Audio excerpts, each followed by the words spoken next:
చూద్దాము. ఇటు వివాదాలకు కేర్ ఆఫ్ గా మారుతున్నారు చిన్నజీయర్ స్వామి. గతంలో సమ్మక్క సారక్క అమ్మవార్ల విషయంలో అయినా, ఆ తర్వాత ఆయన చేసిన కమెంట్స్, హిందువులు అనే పదంపై చేసిన వ్యాఖ్యల విషయంలో అయినా సరే, అండ్ ఇప్పుడు ఆదిశంకరాచార్యపై చేసిన వ్యాఖ్యలపై అయినా, ఇలా విషయం ఏదైనా సరే ఆయన వ్యాఖ్యలు తీవ్ర ప్రకంపనలు రేపుతున్నాయి. ఆయన అసలు ఏమన్నారో ఇప్పుడు చూద్దాం. పెట్టుకుంటే ఇప్పుడు ఆ పేరు ఎందుకు వచ్చింది? ఎవడో పెట్టాడు ఒకడు. విగ్రహారాధన అంటే పడనివాడు, విగ్రహారాధకులను చూస్తే అసహ్యం వేసినవాడు, విగ్రహారాధకులంటే ఉత్త కాఫిర్స్ అని అనుకున్నవాడు పెట్టిన పేరండి అది. హిందూ అనే పదానికి అర్థం కాఫిర్ అని అర్థం. కాఫిర్ అంటే దౌర్భాగ్యుడు అని అర్థం. మీరంతా అదే జాతి వాళ్ళు కావాలి. ఏమండి, మీరంతా దౌర్భాగ్యులా? I don't think so. అసలు సారక్క సమ్మక్క ఎవరు? పోనీ అదే దేవతల, అక్కడ బ్రహ్మలోకంలో దిగి వచ్చిన వాళ్ళ? ఏమిటి చరిత్ర? అదేదో ఒక అడవి దేవత, ఏదో ఒక గ్రామ దేవత. సరే చేసుకొని అక్కడ ఉండేవాళ్ళు, చదువుకున్న వాళ్ళు, పెద్ద పెద్ద వ్యాపారస్తులు. ఆ పేరు బ్యాంకులు పెట్టేశారండి. తర్వాత ఇప్పుడు that became a business now. అన్యాయం చూశారండి. అది ఒక చెడు. శంకరాచార్యుల వారు ఏర్పాటు చేయలా. శంకరాచార్యుల వారు 32 ఏళ్ల వయస్సులో ఉత్తర భారతానికి వెళ్ళారు, హిమాలయాల్లోకి. తిరిగి వచ్చిన చరిత్ర లేదు. అంచేత మళ్ళీ ఆయన వచ్చి మఠాలను ఏర్పాటు చేయడం అనేటటువంటిది, that's not the right story. సుమతానికి ఈ వ్యాఖ్యలపైనే ఇప్పుడు తీవ్రమైన వివాదం చెలరేగుతోంది. ఆదిశంకరాచార్యులపై ఆయన చేసిన ఈ కమెంట్స్ ఏవైతే ఉన్నాయో అవి అగ్గి రాజేస్తుందని చెప్పాలి. మరోవైపు పరిపూర్ణానంద స్వామి అయితే రామాంజనాచార్యులు అసలు ఆచార్యులే కాదంటూ మరో స్టేట్మెంట్ ఇచ్చేస్తారు. సో దీనికి సంబంధించి మాట్లాడదాం. సార్, ఇటు చిన్నజీయర్ స్వామి చేస్తున్న ఈ వ్యాఖ్యలను మనం ఎలా చూడొచ్చంటారు? అంటే ఇది రీసెంట్గా కాదు, ఆయన కొన్ని ఇయర్స్ నుండి ఇటువంటి స్టేట్మెంట్స్ పాస్ చేస్తూ ఉన్నారు. సో ఈ స్టేట్మెంట్స్ పై మీ అభిప్రాయం ఏంటి సార్? నేనేమి తత్వవేత్తన కాదు, నేనేమి మత ధర్మం పైన అథారిటీ కాదు. అందువల్ల I'm not the suitable person to comment. అంటే ఆదిశంకరాచార్యుల వారు నారాయణ పరతత్వాన్ని బోధించాడు, ఆయన 4 మఠాలు ఏర్పాటు చేయలేదు. ఇవన్నీ చిన్నజీయర్ వాదన. సమ్మక్క సారక్క దేవతే కాదు, అసలు హిందూ అంటే ఆ దౌర్భాగ్యుడు, కాఫీరు. మరి ఈ పదాల్ని సమాజం అంగీకరిస్తుందా? ఒకటి, మీరు ఇవాళ హిందుత్వ అనేది ఇంత పెద్ద ప్రాసెస్గా, ఫినామినగా ఉన్న సమయంలో హిందూ అంటే కాఫీర్, హిందూ అంటే దౌర్భాగ్యుడు అన్న పదాన్ని ఎవరు యాక్సెప్ట్ చేస్తారు? వాస్తవంగా ఇది గతంలోనే వివాదమైంది. ఆఫ్ కోర్స్ ఈ సోషల్ మీడియా ఏజ్లో ఏమవుతుంది అంటే, తాజాగా వివాదం మొదలైతే దానికి లింక్డ్ ఉన్న వివాదాలన్నీ వస్తాయి. వాస్తవంగా హిందూ అన్న పదం చరిత్రకారులు కూడా చెప్పేది నిజమే. సింధు నాగరికత, సింధు నది ప్రాంతంలో నుంచి హిందూ అని వచ్చిందని. పేరు ఎలా వచ్చినా ఇవాళ హిందూ అనే పదంతో కోట్లాది మంది ప్రజలు ఐడెంటిఫై అవుతున్నారు. దానికి హిస్టారికల్ ఫ్యాక్ట్స్ చెప్పడం వేరు, దానికి విపరీతమైన అర్థాల్లోకి వెళ్ళడం వేరు. రెండు వేరు వేరు. సో దానికి కారణాలు ఏదైనా, పేరు ఎందుకు వచ్చింది అన్న దానికన్నా ఇవాళ ప్రజలు ఆ పేరుతో, ఆ భావనతో పిలుచుకుంటున్నారా లేదా అనేది, దానివల్ల ఎలాంటి నష్టము లేనప్పుడు అభ్యంతరాలు చెప్పాల్సిన అవసరం ఉందని నేను అనుకోను. సవినయంగా చిన్నజీయర్ స్వామి వ్యాఖ్యలతో అంగీకరించలేని ఎందుకు అంటే, let us not make such controversies అని. ఇలాంటి వివాదాలు అవసరమా అనేది నా క్వశ్చన్. ఇక ఆదిశంకరాచార్యుల వారు ఏ పాత్ర పోషించారు? ఆదిశంకరాచార్యుల వారు, రామానుజాచార్యుల వారు ఇద్దరు భారతీయ తాత్విక విజ్ఞాన సంపదకు ఒక మారుపేరు. They are the great symbols of, great protagonist, great proponents of Indian philosophical tradition. భారతీయ తాత్విక చింతనకు ఒక గొప్ప కంట్రిబ్యూషన్ చేశారు. ఆ మాటకొస్తే మానవాళి తాత్విక విజ్ఞానానికి, తాత్విక పరిజ్ఞానానికి, తాత్విక వారసత్వానికి ఒక గొప్ప కంట్రిబ్యూషన్ చేశారు. They are the two great Indian philosophers. వాళ్ళు ఏ కాలంలో, నాకు గుర్తున్నంత వరకు ఆదిశంకరాచార్యులు మోర్ దెన్ 1200 years ముందు. అప్పుడు మనము అలాంటి వారు ఏ రకమైన కంట్రిబ్యూషన్ చేశాడు, అసలు భారతీయత, భారతీయ సాత్విక ఆలోచన, భారతీయ తాత్విక వారసత్వం, ఇండియాస్ ఫిలసఫికల్ ట్రెడిషన్, ఇండియాస్ ఫిలసఫికల్ హెరిటేజ్ ముక్క చెక్కలై ఉన్న సమయంలో ఆ దేశములో ఉన్న భిన్నమైనటువంటి ఆధ్యాత్మిక భావాల మధ్య ఒక ఏకీకరణ సాధించినటువంటి మహనీయుడు ఆదిశంకరాచార్యులు. సో ఆయన ఆదిశంకరాచార్యుల అద్వైత సిద్ధాంతం ద్వారా ఒక దేశంలో ముక్క చెక్కలైనటువంటి సాంప్రదాయాన్ని, తాత్విక చింతల్ని ఏకం చేశాడు. వీళ్ళు ఆదిశంకరాచార్యుడు చెప్పిన ప్రతి అంశంతో అందరూ అంగీకరించాలని నేనేం చెప్పడం లేదు, కానీ హిస్టారికల్గా, ఫిలసఫికల్గా ఆదిశంకరాచార్యుల వారు పోషించినటువంటి పాత్రను మనం విస్మరించలేము. ఇక రామానుజాచార్యుల వారు భారతీయ తాత్విక చింతనను ప్రజలందరికీ చేరువ చేసినటువంటి ఒక సమతామూర్తి. అందుకే మీకు చిన్నజీయర్ స్వామి గారు కూడా దాన్ని సమతామూర్తి అని పేరు పెట్టుకుంటున్నారు. రామానుజాచార్యుల వారు ఏమన్నారు, ఆయన గురువు గారు నారాయణ మంత్రాన్ని బోధించి, ఇది నువ్వు ఎవరికైనా చెబితే నరకానికి పోతావు, ఇది గురుముఖం ద్వారా మాత్రమే, గురువు ద్వారా మాత్రమే వినాలి, ఎవరికి చెప్పొద్దు అంటే ఊర్లోకి వెళ్ళి అందరినీ పిలిచి చెప్తాడు. అదేంటయ్యా, నీకు చెప్పాను కదా నువ్వు నరకానికి పోతావని. అందరికి ఎందుకు చెప్తానంటే వాళ్ళందరూ వైకుంఠానికి పోతారు కనుక నేను నరకానికి పోయినా మంచిదే అన్నాడు. అంత గొప్ప సమతా దృక్పథాన్ని ప్రబోధించిన మహనీయులు రామానుజాచార్యులు. అంటే ఆదిశంకరాచార్యులేమో ముక్క చెక్కలైన భారతీయ తాత్విక ఆధ్యాత్మిక సంపదను కన్సాలిడేట్ చేస్తే, మీకు రామానుజాచార్యులేమో సామాన్యుడికి దాన్ని చేరువ చేసిన భక్తి ఉద్యమ ఆద్యుల్లో ఒకరు. అందువల్ల వారికి ఉండే హిస్టారికల్ రోల్ను మనం గుర్తించాలి, వాళ్ళకు ఉన్న ఫిలాసఫికల్ రోల్ గుర్తించాలి.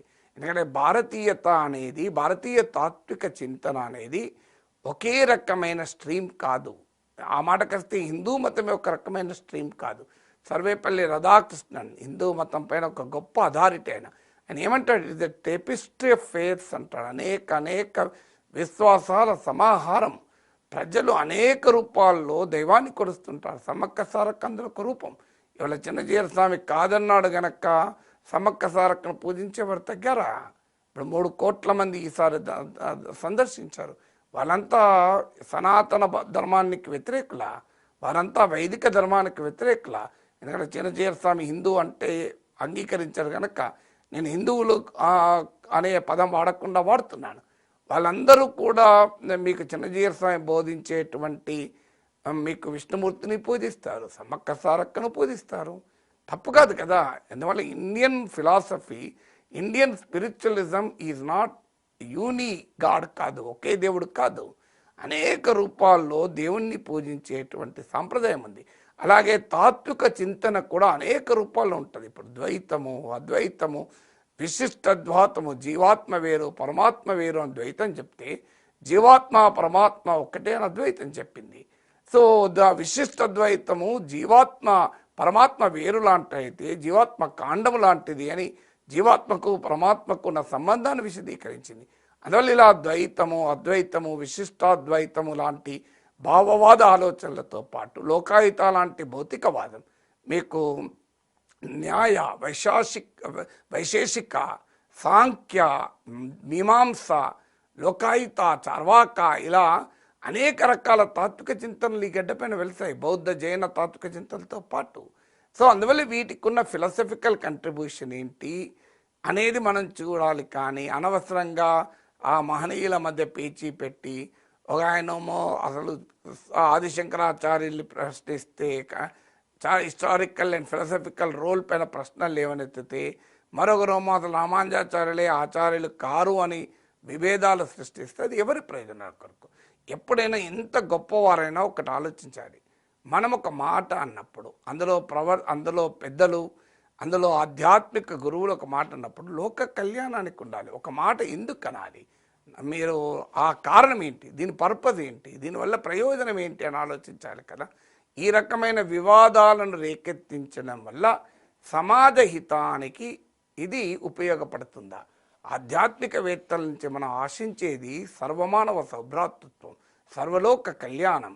అలాంటి ఒక గొప్ప ఆలోచనలను మనం ఆవిష్టించాలి. సమాజాన్ని ఐక్యం చేసి సమాజాన్ని ధర్మం వైపుగా, మంచి వైపుగా నడిపించాలి. సమాజంలో విభేదాలను పెంచి పోషించకూడదు. ఇప్పటికే సమాజం అనేక రకాల విభేదాలతో, వివాదాలతో సతమతమవుతున్న సమాజం. ఆధ్యాత్మికవేత్తల ప్రయోజనం ఏంటి, వారి కృషి ఎలా ఉండాలంటే సమాజంలో సహనాన్ని, సమాజంలో సామరస్యాన్ని, సమాజంలో ఐక్యతను, సమాజంలో సమధర్మాన్ని వారు ప్రమోట్ చేయాలి. ఇలా మన విభేదాలను తెచ్చుకోగలిగితే అది దేశహితానికి తోడ్పడదు. అందులో భారతీయతకు ఉండేటువంటి స్వభావం రీత్యా ఆధిపత్యం మంచిది కాదు. ఫిలాసఫీస్ అనేకం ఉండొచ్చు. నా ఫిలాసఫీ గొప్పది అని ఒక ఆలోచన ఎప్పుడైతే మొదలవుతుందో అది సమస్యలు తెస్తుంది. సో ఎవరిపైన ఆధిపత్యం చెలాయించకూడదు. ఈశాోపనిషత్తులో చెప్తారు, ఒక జీవరాశి పైన మరో జీవరాశి ఆధిపత్యం చెలాయించకూడదని. ఒక తాత్విక చింతన మరో తాత్విక చింతన పైన ఆధిపత్యం కోరుకోకూడదు. దాని మధ్య ఇంటరాక్షన్ ఉండాలి. ఆ రెండు భిన్నమైన తాత్విక చింతనలు మరొక గొప్ప తాత్విక చింతనకు రూపకల్పన ఇవ్వాలి. తత్వవేత్త అంటాడు, philosophers have interpreted the world in many ways but the thing is to change it అంటాడు.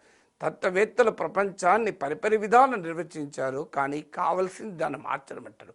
సో దాన్ని మార్చడం గురించి ఆలోచించాలి. గౌతమ బుద్ధుడైతే కాలామసూత్రలో అంటాడు, దేవుడు ఉన్నారా అని అడిగితే, దేవుడు ఉన్నారా అనే ప్రశ్నకు నా జీవిత కాలంలో నీ జీవిత కాలంలో సమాధానం దొరకదు అని చెప్పి నువ్వు దాన్ని ఆలోచించకూడదని అనడం లేదు.